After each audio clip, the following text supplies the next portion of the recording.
Hi guys, welcome to Mahi cricket. Guys, IPL లో 20th match Mumbai Indians versus Delhi Capitals మధ్య April 7వ తారీఖు మధ్యాహ్నం 3:30 వాంఖేడే క్రికెట్ స్టేడియం ముంబైలో జరగబోతుంది. కంటెంట్ లోకి వెళ్లే ముందు ఇంకా ఎవరైనా మన ఛానల్ ని సబ్స్క్రైబ్ చేసుకోకపోతే వెంటనే సబ్స్క్రైబ్ చేసుకోండి. అలాగే ప్రక్కనే ఉన్న గంట సింబల్ యాక్టివేట్ చేసుకోండి. గైస్ ఇక లేట్ చేయకుండా కంటెంట్ లోకి వెళ్ళామంటే ఐపీఎల్ లో Sunday Dhamaka one of the important match Mumbai Indians versus Delhi Capitals. ఇక ఈ రెండు టీమ్స్ మధ్య మ్యాచ్ అంటే చాలా ఇంట్రెస్టింగ్ అయితే ఉండబోతుంది. ముంబై ఇండియన్స్ ఈ సీజన్ లో ఇప్పటి వరకు 3 మ్యాచ్లు ఆడింది. 3 మ్యాచ్లకి 3 మ్యాచ్లు లాస్ అయ్యి చాలా వీక్ గా కనపడుతుంది టీం. ఇక ఢిల్లీ క్యాపిటల్స్ ఈ సీజన్ లో 4 మ్యాచ్లు ఆడింది. అందులో కేవలం 1 మ్యాచ్ మాత్రమే విన్ అయింది. ఇక ఈ మ్యాచ్ మనకి వాంఖేడే క్రికెట్ స్టేడియం ముంబైలో జరుగుతుంది. ముంబై పిచ్ రిపోర్ట్స్ గురించి మాట్లాడుకుంటే పిచ్ అనేది బ్యాటింగ్ కి ఫ్రెండ్లీ పిచ్ అని చెప్పుకోవచ్చు. అలాగే చేసింగ్ చేసే టీం కి కూడా అనుకూలంగా ఉంటుంది. ఈ వెన్యూలో ఇప్పటి వరకు 113 మ్యాచెస్ అయితే జరిగాయి. అందులో ఫస్ట్ బ్యాటింగ్ చేసిన టీం 49% అయితే విన్ అయింది. సెకండ్ బ్యాటింగ్ చేసిన టీం 50% అయితే విన్ అయింది. సో ఇక్కడే మనకి అర్థమవుతుంది, ఫస్ట్ బ్యాటింగ్ చేసినా బౌలింగ్ చేసినా 100% ఎఫెక్ట్స్ పెడితే విన్ అయ్యే ఛాన్సెస్ అయితే క్రియేట్ చేసుకోవచ్చు. సో ముందుగా బోత్ టీమ్స్ కి సంబంధించిన హెడ్ టు హెడ్ గురించి మాట్లాడుకుంటే ఇప్పటి వరకు ఈ రెండు టీమ్స్ మధ్య టోటల్ గా 33 మ్యాచెస్ అయితే జరిగాయి. అందులో ఢిల్లీ క్యాపిటల్స్ 15 మ్యాచెస్ అయితే విన్ అయింది. ముంబై ఇండియన్స్ 18 మ్యాచెస్ అయితే విన్ అయింది. So head to head records పరంగా చూసుకుంటే ముంబై ఇండియన్స్ టీమ్ కే ఫేవర్ గా ఉందని చెప్పుకోవచ్చు. ఇక ఈ వెన్యూలో average first batting score 168 runs అయితే వచ్చాయి. ఇక బోత్ టీమ్స్ గురించి మాట్లాడుకుంటే ముంబై ఇండియన్స్ ఓపెనర్స్ గా రోహిత్ శర్మ అండ్ ఇషాన్ కిషన్ వీళ్ళిద్దరు ఓపెనింగ్ టీమ్ కి బాగా సెట్ అయిందని చెప్పుకోవచ్చు. అలాగే Rohit Sharma hard hitter, form లోకి వస్తే పవర్ ప్లే లో మంచి స్కోర్ అయితే సెట్ చేస్తాడు.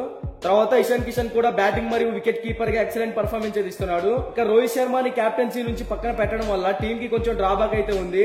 ఇక 1 డౌన్ లో నమందీర్ కూడా ఎక్స్ట్రాడినరీ హిట్టర్, బ్యాటింగ్ పరంగా మంచి పర్ఫార్మెన్స్ అయితే ఇస్తున్నాడు. తర్వాత సూర్యకుమార్ యాదవ్ ఎక్స్ట్రాడినరీ హిట్టర్, ఇతడు ఈ మ్యాచ్ లో టీమ్ లోకి వస్తాడని తెలుస్తుంది. వస్తే టీం కి మంచి బెనిఫిట్ అయ్యే ఛాన్సెస్ కూడా ఉన్నాయి. తర్వాత Tilak Varma left arm hard hitter, last match లో మంచి పర్ఫార్మెన్స్ అయితే ఇచ్చాడు. తర్వాత హార్దిక్ పాండ్యా, టిమ్ డేవిడ్ వీళ్ళిద్దరు కూడా మంచి హిట్టర్స్ అయినప్పటికీ హార్దిక్ పాండ్యా కొంచెం ఇంప్రూవ్ అయితేనే టీం కి మిడిల్ ఓవర్స్ లో మంచి స్కోర్ అయితే వస్తుంది. టిమ్ డేవిడ్ కూడా మంచి పర్ఫార్మెన్స్ అయితే ఇస్తున్నాడు. ఇక బౌలింగ్ సైడ్ చూసుకుంటే గెరాల్ Coetzee, Piyush Chawla, Akash Madhwal, Jasprit Bumrah and Kwena మపాకా.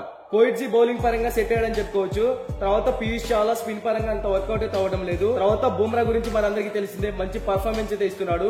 మపాకా కూడా కొంచెం ఫామ్ లోనే కనపడుతున్నాడు. ఓవరాల్ గా ఈ టీం టాస్ గెలిచినా ఓడినా ఫస్ట్ బ్యాటింగ్ కనుక చేస్తే కంపల్సరీగా 180+ టార్గెట్ అయితే సెట్ చేయాల్సి ఉంటుంది. అప్పుడు ఈ టీం విన్ అయ్యే ఛాన్సెస్ అయితే క్రియేట్ చేసుకోవచ్చు.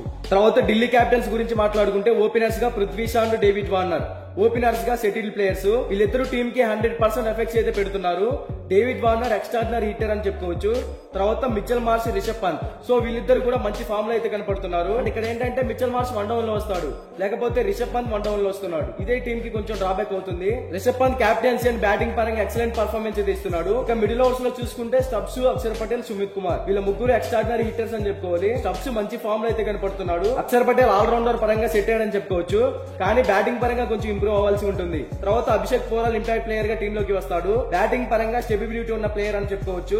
ఇక బౌలింగ్ సైడ్ చూసుకుంటే నోట్రేజ్, ముఖేష్ కుమార్, ఇషాంత్ శర్మ. సో ఇక్కడ ఏంటంటే నోట్రేజ్ కొంచెం డ్రాబ్యాక్ గా కనపడుతున్నాడు. ముఖేష్ కుమార్ అండ్ ఇషాంత్ శర్మ వీళ్ళిద్దరూ ఎక్సలెంట్ బౌలర్స్. ఫామ్ లోకి వస్తే టీమ్ కి బౌలింగ్ పరంగా చాలా బెనిఫిట్ అని చెప్పుకోవచ్చు. ఇక దీనికి తోడుగా Khaleel Ahmed left arm seam కూడా ఉంది. ఓవరాల్ గా ఈ రెండు టీమ్స్ కి ఈ మ్యాచ్ చాలా ఇంపార్టెంట్ అని చెప్పుకోవాలి. ఈ రెండు టీమ్స్ లో బ్యాటింగ్ మరియు బౌలింగ్ సైడ్ చూసుకుంటే ముంబై టీమే కొంచెం స్ట్రాంగ్ గా కనపడుతుంది. కాబట్టి ముంబై ఇండియన్స్ మొదటి విజయాన్ని నమోదు చేసుకునే ఛాన్సెస్ అయితే క్రియేట్ చేసుకోవచ్చు. బట్ ఇది 100% విన్ రిపోర్ట్ అయితే కాదు.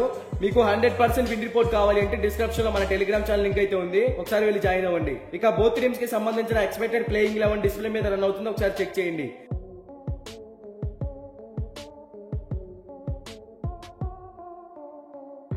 మీకు ఈ వీడియో నచ్చినట్లయితే లైక్ చేయండి, కామెంట్ చేయండి, సబ్స్క్రైబ్ చేసుకోండి. అలాగే పక్కనే ఉన్న గంట సింబల్ యాక్టివేట్ చేసుకోండి. Thank you for watching.